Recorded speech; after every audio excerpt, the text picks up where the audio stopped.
Outlaw Sports is brought to you by Molson Canadian, made from Canada. Welcome to Outlaw Sports. Hi, gang. Weekend edition. Notice we're in the same friggin' clothes, so... You're assuming they watch every day. Yeah. Let's do some, we always said we're going to do rapid fire, but it seems to be marathon. So let's just do rapid fire. Let's do some different things. Sure. The NFL playoffs this weekend, we have some interesting matchups. In the AFC, we, of course, have Baltimore traveling to New England to take on the Patriots. I like Baltimore's chances to win this.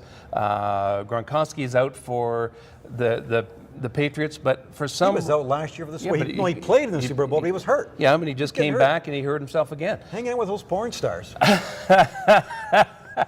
The thing about Tom Brady and what you have to like about him is, everyone's his wife. Well, there's that too.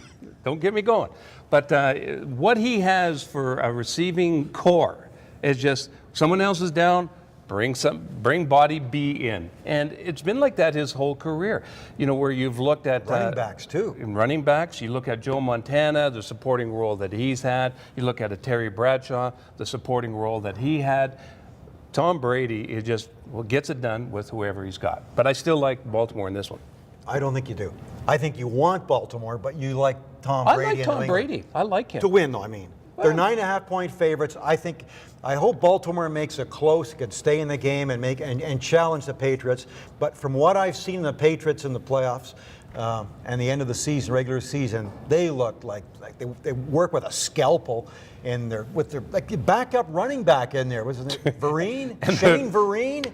Hurt most of last year, and he looked so good. And so, to me, it's the Patriots to win. Okay. In the NFC, we have the San Francisco 49ers and Colin Kaepernick, their spread offense quarterback and an exciting guy to watch, going up against the #1 seed in the NFC, which really are the underdogs even at home. It's nice to see them finally get through this long drought in the playoffs. Will Matty Ice and all these guys have enough? Will this help them to advance? I still pick the 49ers. Do the 49ers play like they did against Green Bay? If so, I don't think children should watch this game. I don't think it's going to be pretty. Yeah, maybe not. I mean, the Atlanta Falcons finally won a playoff game, barely, but at least they won it. Yeah.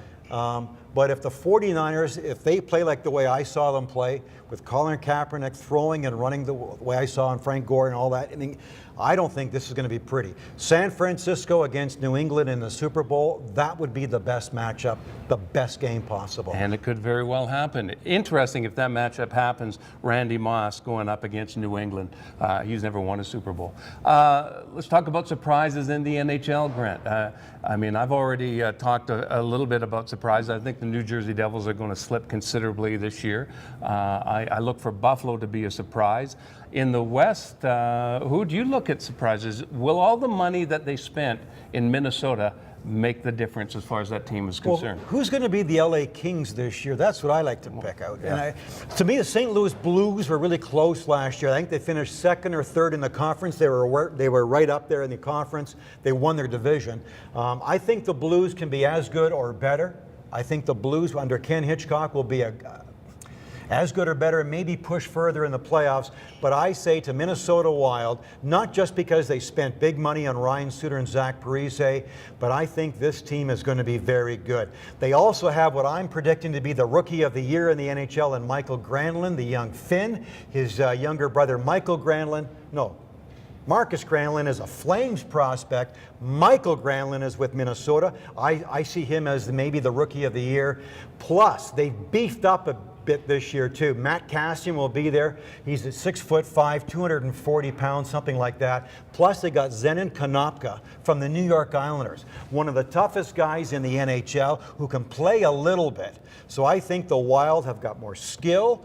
In Zach Parise, more of everything. Leadership, yeah. And I think with Konopka and Kassian, they're going to be tougher. I think the Minnesota Wild are going to be the team to beat in the West. Quickly, what do you think of the Vancouver Canucks' chances? Kessler's still out with that injury of his after surgery. Will we see the defending Stanley Cup contenders or last year's burnout in the first round?